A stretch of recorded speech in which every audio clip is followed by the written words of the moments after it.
Muy buenas a todos, bienvenidos.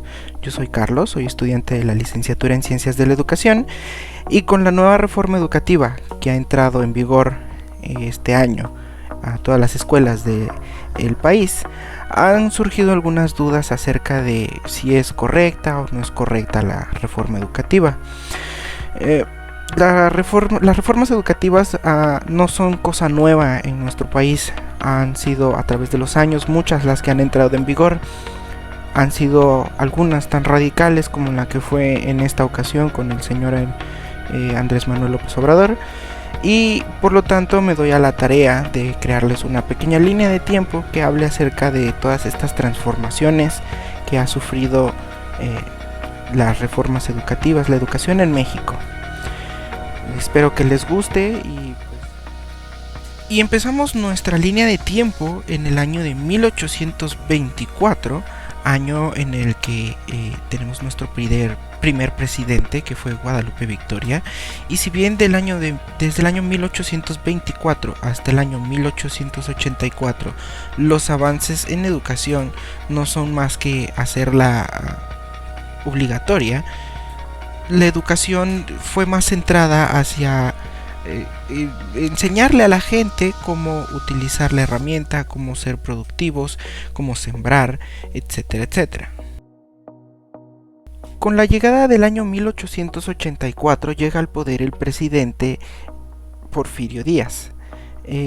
Díaz al poder vislumbra un avance económico en el país. Sin embargo, ese avance económico solo se procuró a las minorías en el poder. Nuevamente la educación giró en torno a la situación por la que el país atravesaba, dejando entrever que el grueso de la población era gente humilde y de escasos recursos. Díaz se preocupó por incrementar los ingresos económicos y favoreció la educación. Dentro de todo este caos, la educación fue tomada nuevamente por los clérigos, que se convirtieron en cómplices silenciosos de la clase en el poder. La educación impartida por el Estado se vio minimizada por las raquíticas aportaciones que se recibían. La miseria en la que una vez se sumió el país hizo que los jóvenes que estudiaban en este tipo de escuelas las abandonaran para dedicarse a las actividades productivas, para ayudar a su familia a sobrevivir. El alfabetismo crecía constantemente, hundiendo a los más necesitados y con más carencias. Los campesinos e indígenas que servían a un terrateniente eran los principales afectados. Sin embargo, fue en este mismo periodo en el que la Escuela Nacional Preparatoria tuvo un gran auge, ya que en ella se enseñaba a los alumnos a observar, a experimentar y a razonar sin recurrir a la teología o a la metafísica. Esta tenía el propósito fundamental de formar un alumno. En las escuelas del Porfiriato, la variable fundamental para el cumplimiento de los programas recaía al maestro, y uno de los personajes principales que tuvo mucha importancia durante la educación del Porfiriato fue precisamente Justo Sierra, quien creó la Universidad Nacional Autónoma de México. Esta ejerció una influencia muy grande en los medios intelectuales. Justo Sierra fue director de la Escuela Nacional Preparatoria y también creó en 1905 la primera Secretaría de Instrucción Pública y Bellas Artes, y dentro de ella la primera sección destinada a la enseñanza técnica en 1907. El señor Justo Sierra impulsó la escuela para adultos.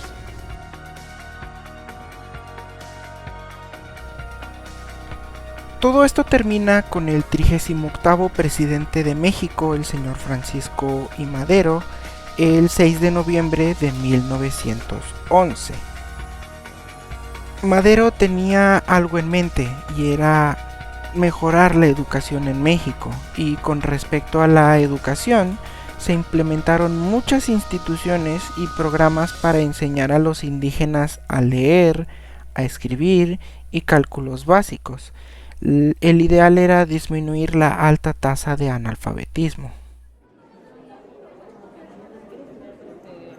Se hizo un despliegue de recursos humanos iniciando por los maestros misioneros y materiales. El poder ejecutivo tenía la obligación de proporcionar alimento y vestido a los estudiantes. Las casas del pueblo se veían convertidas posteriormente en escuelas rurales hasta las escuelas normales rurales. Había misiones culturales y las escuelas prácticas de agricultura fueron un gran avance en este tiempo. Posteriormente, en 1921 se restaura la Secretaría de Educación Pública, en la que se crea el Departamento de Cultura Indígena para dar atención a lo referente a la educación rural. Francisco I. Madero crea el Instituto Politécnico Nacional en 1937.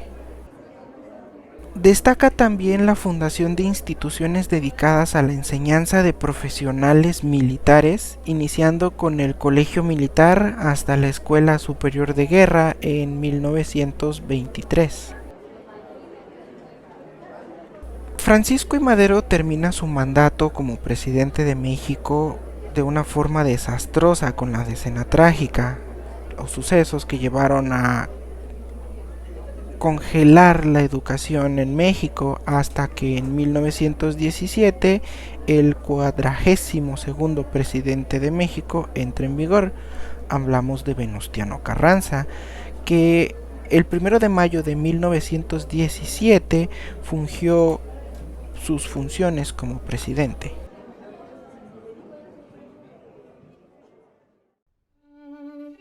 En la educación, lo primero que hizo Carranza fue dar cumplimiento a las disposiciones legales para que los ayuntamientos de todo el país se hicieran cargo de las escuelas elementales. En segundo lugar, expidió las leyes necesarias a fin de que el gobierno del Distrito Federal ejerciera su acción sobre las instituciones educativas que le correspondían, y que el departamento universitario funcionara como una dependencia del gobierno federal, con lo cual su régimen se devolvió bajo una organización educativa completamente descentralizada. Estos avances llegan a su fin cuando el 44º presidente de México, Álvaro Obregón, toma poder el 1 de diciembre de 1920. Y si bien llegaron a su fin, no me refiero a que hayan llegado a un fin de forma mala, ya que Álvaro Obregón tuvo el principal logro en su gestión en materia educativa y cultural al poner en manos de José Vasconcelos la educación de México. Se fundó en este tiempo la Secretaría de Educación Pública y se estableció una campaña educativa a nivel nacional por medio de las misiones culturales. Varias gestiones presidenciales más tarde llega el 49º presidente de México, el señor Lázaro Cárdenas del Río, el 1 de diciembre de 1934. Con él llegó el cardenismo y este trató de reconstruir el pensamiento nacional que se desmoronó durante la Guerra Civil de los principios de siglo. Y desde la escuela socialista se aspiró a elevar las condiciones de vida de los trabajadores y aumentar el bienestar del pueblo. La escuela socialista aspiró a elevar las condiciones de vida de los trabajadores y aumentar el bienestar del pueblo. Con el cardenismo, las famosas misiones culturales seguirían estando de pie, pero ahora con una mayor determinación de llevar la educación a pueblos campesinos, comunidades indígenas, etcétera, etcétera. Se buscaba desarrollar una responsabilidad moral en el maestro rural, permitiéndole fomentar la educación y la integración del país en los niños campesinos.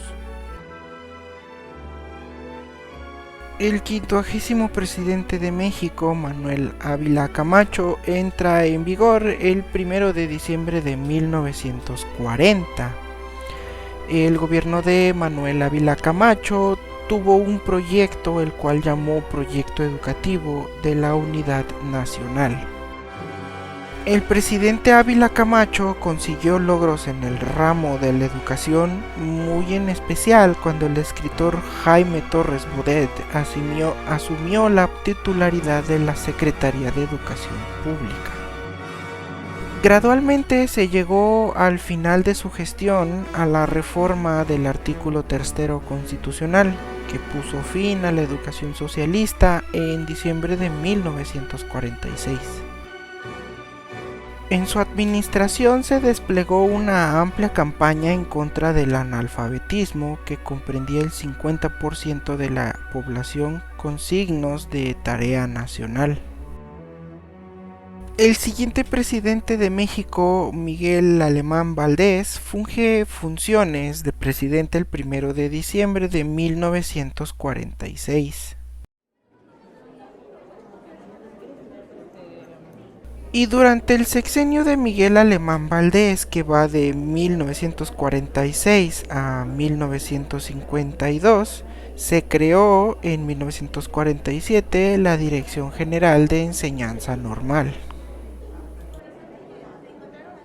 Pero entre los logros más sobresalientes del gobierno de Miguel Alemán en materia educativa destaca la creación del Instituto Indigenista, la construcción de la Ciudad Politécnica, de la Ciudad Universitaria, de la Escuela Nacional de Maestros, de la Escuela Naval de Veracruz y de la Escuela de Aviación Militar de Zapopan, Jalisco. El 1 de diciembre de 1958 llega Adolfo López Mateos a la presidencia de México. Y uno de sus grandes logros durante su gobierno fue que logró que Estados Unidos le devolviera a México los terrenos conocidos como el Chamizal, franja de tierra que quedó al norte del río Bravo.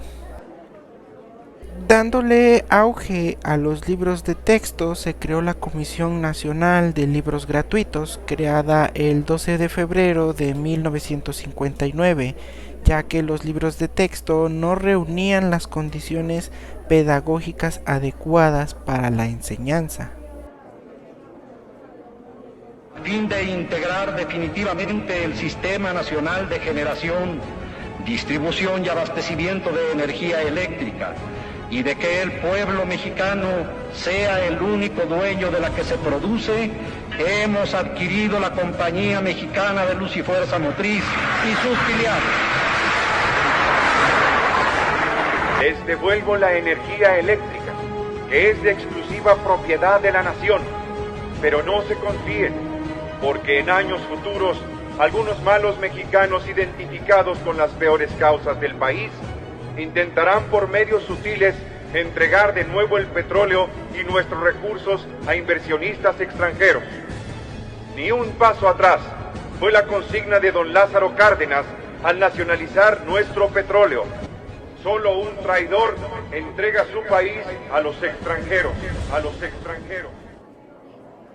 Así llegamos a una de las franjas más tristes en la historia de la educación mexicana, al llegar el señor Gustavo Díaz Ordaz el 1 de diciembre de 1964 a la presidencia de México.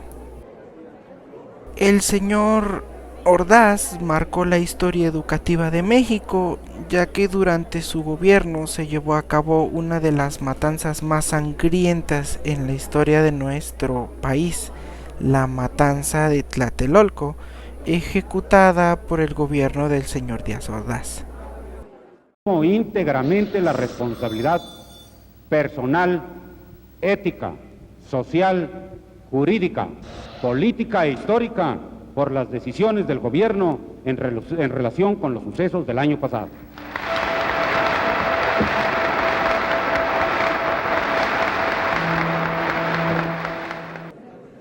Muy a pesar de esto, el señor Ordaz apoyó mucho a la educación rural y en su gobierno hizo que niños indígenas de lugares rurales aprendieran y perfeccionaran la lengua nacional. El señor Díaz Ordaz fallece el 15 de julio de 1979 en la Ciudad de México tras haber sufrido cáncer de colon.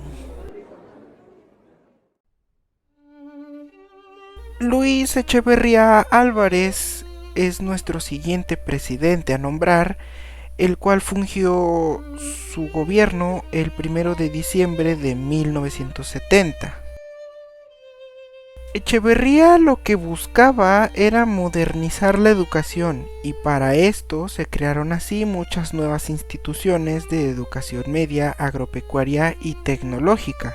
El Colegio de Bachilleres, la Universidad Autónoma Metropolitana son algunas por mencionarse. Su reforma educativa que se puso en práctica comprendió, entre otras cosas, el adoptar una metodología para lectoescritura y el método onomatopéyico y natural fue sustituido por el global de análisis. El señor López Portillo funge como presidente el 1 de diciembre de 1976 hasta 1982. Durante su mandato puso en marcha el programa de educación para todos, cuyo objetivo fue atender a todos los niños que demandaran la escuela primaria, impulsando con ello la educación elemental. El señor López Portillo promueve la creación de albergues escolares, educación para adultos, cursos en las comunidades apartadas, pero también sostiene como objetivo vincular la educación con las necesidades de la producción.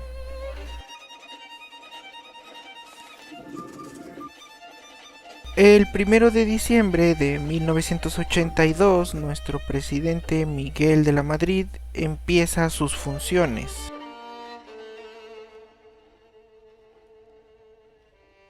Este presidente no presentó un plan aislado de educación como había sucedido en los dos gobiernos anteriores, sino que la nueva administración que tomó posesión elaboró el Plan Nacional de Desarrollo, en el que lo principal y primordial era la revolución educativa. Carlos Salinas de Gortari funge funciones como presidente el 1 de diciembre de 1988 y concluye el 30 de noviembre de 1994. Salinas de Gortari ideó un sistema educativo en el que fuera obligatoria la escolaridad secundaria para todos los mexicanos y su correspondiente cambio en el artículo 3 constitucional, así como el fomento de la participación de los empresarios en la gestión escolar y una mayor vinculación con el sector laboral. La educación estuvo orientada hacia una modernización en el nivel básico, para lo cual se pretendía la formación y actualización de los profesores, enfocándose a la educación de los adultos, el desarrollo e investigación científica y tecnológica, así como la capacitación del trabajo, entre otras cosas. Ernesto Zedillo asume la presidencia el 1 de diciembre de 1994 tras la desastrosa administración del señor Salinas de Gortari. El modelo educativo del señor Zedillo no tuvo mucho brillo, ya que fue una continuación de lo que su colega Salinas de Gortari había hecho en su administración pasada, mas sin embargo aumentó significativamente las proporciones de los niños y jóvenes que acuden a la primaria, de los que la terminan, de los que ingresan a secundaria y la concluyen, y de los que avanzan hacia los niveles medio superior y superior. El presidente Zedillo estableció la autoevaluación y la evaluación externa de las instituciones, programas académicos, aprovechamiento escolar y de la calidad docente, así como criterios nacionales para la evaluación de la calidad y la realización de todos estos procesos con eficiencia, objetividad y transparencia. Vicente Fox Quesada asume el 1 de diciembre del año 2000 la presidencia de México. El nombre de esta reforma educativa es Programa Nacional de Educación. Con esto Fox elaboró una relación pormenorizada de la educación mexicana, destacando los logros obtenidos en las décadas pasadas, pero también detectando los mayores rezagos en este sector, principalmente aquellos que hacen referencia a los problemas de la equidad y la calidad de la educación. El Instituto Nacional para la Evaluación de la Educación, o INEE, por sus siglas, es otra de las instituciones creadas durante el sexenio de Vicente Fox y tiene como tarea primordial ofrecer a las autoridades educativas herramientas idóneas para la evaluación de los sistemas educativos. Llegamos por fin con el presidente Felipe Calderón, que fungió funciones el 1 de diciembre del 2006, terminando el 30 de noviembre del 2012. La reforma educativa de Felipe Calderón lleva por título la Alianza por la Calidad de la Educación, y en ella Calderón se propuso que México tuviera escuelas de calidad y que sus estudiantes pudieran competir en un mundo globalizado, para después convertirnos en una sociedad de conocimiento.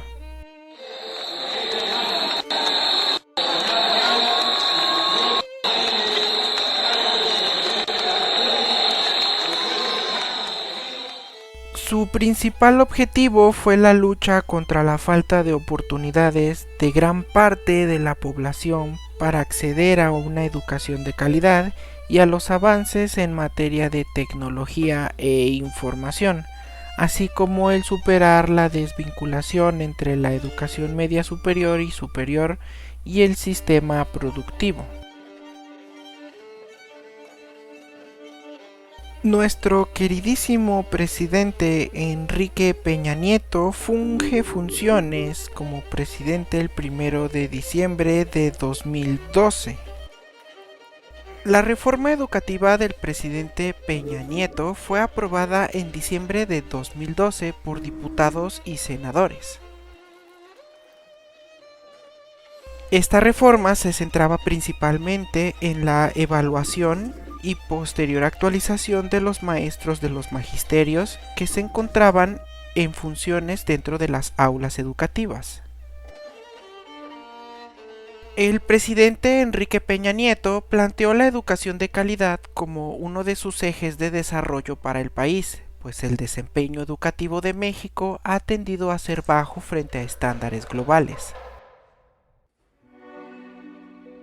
México obtuvo resultados por debajo del promedio en los 3 rubros evaluados por la prueba PISA aplicada por la Organización para la Cooperación y el Desarrollo Económicos en 2015, pues su puntaje en ciencias fue 77 puntos por debajo del promedio, en lectura 70 puntos por debajo del promedio y en matemáticas 82 puntos por debajo del promedio.